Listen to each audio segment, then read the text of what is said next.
আবারও এক নরপশুর কুকীর্তিতে তীব্র ক্ষোভ এলাকায়।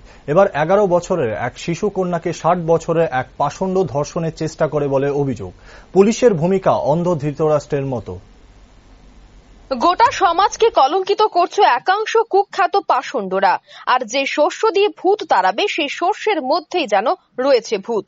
অর্থাৎ মানুষের ও সমাজের সুরক্ষায় পুলিশ সংবিধানের নামে দেশ প্রেমের কাজ করবে, কিন্তু সেই পুলিশ অপরাধীদের আশকারা দিচ্ছে বলে বিভিন্ন মহলের অভিযোগ।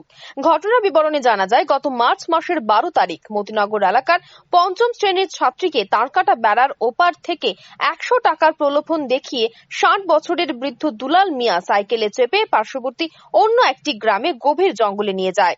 সেখানে গিয়ে এক নাবালিকাকে বলপূর্বক ধর্ষণ করার চেষ্টা করে, কিন্তু নাবালিকাটির চিৎকারে এলাকার এক ব্যক্তি এগিয়ে এলে 3 বিয়ে করা বৃদ্ধ পাষণ্ড দুলাল মিয়া সেখান থেকে গা ঢাকা দেয়। পরবর্তী সময় ওই ব্যক্তি নাবালিকাটিকে মতিনগর এলাকায় তার পরিবারের হাতে তুলে দেয়। পরবর্তী সময় পরিবারের পক্ষ থেকে আমতলী থানায় মামলাও দায়ের করা হয়। আমতলী থানার পুলিশ এই ঘটনাকে নিয়ে নাটক শুরু করে দেয়। এদিকে শিশু রক্ষা কমিশনের চেয়ারপারসন নাবালিকার বাড়িতে এসে তার খোঁজ খবর নেয় এবং জানিয়েছিল যে অভিযুক্ত শাস্তি অবশ্যই পাবে। কিন্তু 1 মাস 6 দিন অতিক্রান্ত হওয়ার পর উল্টো আমতলী থানার পুলিশ নাবালিকা মেয়েটিকে হুমকি দেয় মামলা প্রত্যাহারের জন্য এবং বাড়ি থেকে বলপূর্বক তুলে নিয়ে যায়। থানার মধ্যে সাদা কাগজে স্বাক্ষর না করায় সেই অসহায় মহিলার মোবাইলটিও কেড়ে নিয়ে যায় একাংশ কলঙ্কিত পুলিশ। শুধু তাই নয়, সেই মহিলাকে বিভিন্নভাবে থানার মধ্যে মানসিক নির্যাতন চালায় বলেও অভিযোগ উঠেছে। বাবার আর মার শুই লাগবো। আমি বললাম স্যার কেন? কয় হয় এটা লাগবো কোনে। আপনার কতক্ষণ থানাতে রাখছে? আমার লাগছে প্রায় সন্ধ্যা হয়ে যেতেছে গা। এরপরে 5টার দিকে বাইতেছি। আপনি জিজ্ঞেস করছেন না যে যারা অভিযুক্ত তারা গ্রেপ্তার না করে আমার আনছেন কে লেগে? হ্যাঁ, আমি তো কইছি, আমার কয় না না এটার কাজ লাগবো, এটা সুই টুই দিয়ে ইয়ত পাড়াই তৈব। আপনি ঘটনাটা কি মনে করেন? ঘটনাটা কি মনে করতেছেন? হেরা দিয়ে নিচে কালহা, হেরা দিয়ে নিচে তো কালহা আমারে অনেক হেরা বয়া দেখাইতেছে। আমারে মনে করো হুদ্দা আমারে ফেসাইতেছে। তো আমি কি মনে হয়েছে ঘটনাটা? একা আমারে নিচে তো আমি অনেক ডরাইতেছি।